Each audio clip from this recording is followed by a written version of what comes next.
Hello. It is a pleasure to share my research with you today, and thank you to the CMA for creating this opportunity for its members.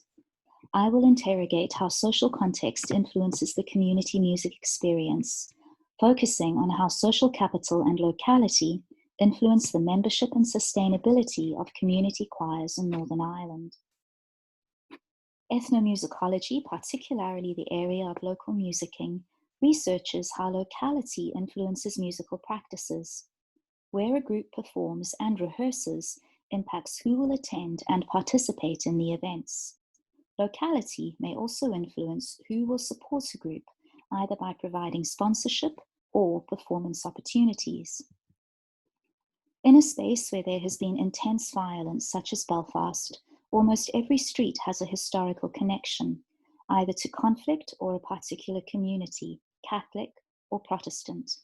Two communities that differ on religious, political, historical, and social grounds, with anthropologists arguing that they be considered as two separate ethnic communities. The most recent conflict, the Troubles, occurred between 1968 and 1994. However, the legacy of a centuries-old struggle is embedded in the city. For example, a member of one of the choirs I participated in joked how you needed a passport just to travel to the next street in Belfast. My findings are based on PhD research conducted between 2013 and 2018 with 5 community choirs in Northern Ireland. There were 2 female groups, one from a Protestant town, the other a Catholic area of Belfast, a Protestant male voice choir, an inclusive cross-community choir, and a multicultural singing group.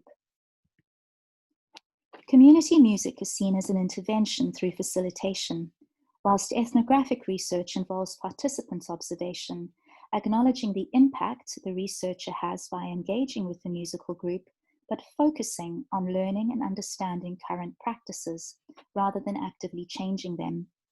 Whilst not an intervention, my research focuses on the voices of the participants, recognized by Howell as a gap in current research into music participation and conflict settings. Community music and applied ethnomusicology have shown to support community development, but deeper understandings drawn from ethnographic research can help provide insight into some of the factors that affect the success or failure of an initiative. For example, this research shows how social context and social capital influence opportunities for cross-community exchange. Social capital, as defined by Bourdieu, consists of networks of social relationships that can be drawn upon for support. He argues, the volume of social capital possessed by a given agent depends on the size of the network of connections he can effectively mobilize and on the volume of capital possessed in his own right by each of those to whom he is connected. Within Belfast, social capital is built largely within the sectarian community that one has been raised. This is evident in how facilitator C describes the formation of her singing group. She says, I needed an organization that was big enough to kickstart it, so I knocked on the door of the guy who was running an annual Irish music festival at the time and said, me and 40 women. How about it? There was a woman who just ran with it. She was well connected and encouraged all the women she knew to come and sing. Social capital is evident in this example. This facilitator capitalized on an organization already in existence for support, and through the powerful social capital of an employer, built the membership of the choir.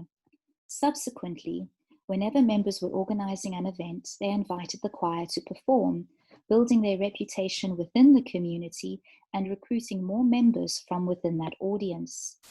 Social capital determined that the bulk of the membership fell within the Catholic community. The findings with the 2 choirs in Protestant areas were similar.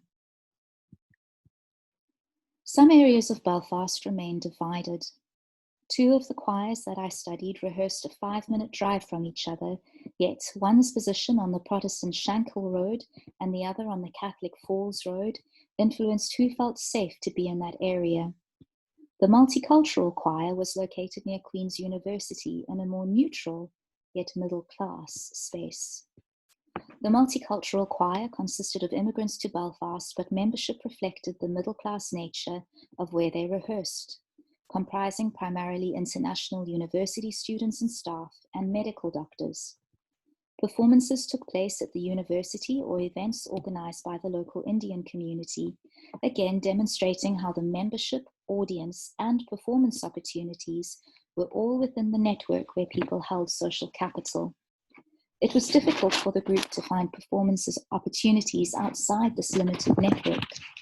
This, combined with a highly mobile membership, resulted in the group disbanding in 2016. The group was unable to effectively mobilize, drawing attention to issues of social capital for the immigrant population in Belfast. The inclusive choir had the largest cross-community membership. They rehearsed in a Catholic area of town, but balanced this with occasional rehearsals on the Protestant Shankill Road. They rarely performed in these areas, participating in choir festivals instead, because their facilitator felt that by focusing on the quality of performances, she was able to overcome many societal perceptions surrounding disability. The focus on the art form to support musical participation in conflict areas is suggested by Howell. However, the strong connection with inclusivity was what most of the choir members considered the defining characteristic of this choir, highlighting one instance where the focus on a shared ethos resulted in successful cross-community engagement. The focus on an ethos, a characteristic spirit, was apparent in all the choirs in my research. It enabled participants to explore aspects of themselves that moved beyond sectarianism. However, all the other choirs felt reluctant to move beyond their locality, with one participant sharing that understanding Protestants will come to our area. The deep divides in a city such as Belfast make the creation of safe, neutral spaces for cross-community engagement difficult. It is vital to acknowledge that any intervention is a slow process, requiring time and commitment by both funders and facilitators. My recommendation, in line with Haskell's observations, is for further applied research initiatives to focus on constructing safe spaces for musical groups to rehearse and perform, followed by careful reflection on how social capital of the membership shapes the identity of the group. This may lead towards cross-community engagement that has a lasting impact for community music groups and their wider social networks. Thank you.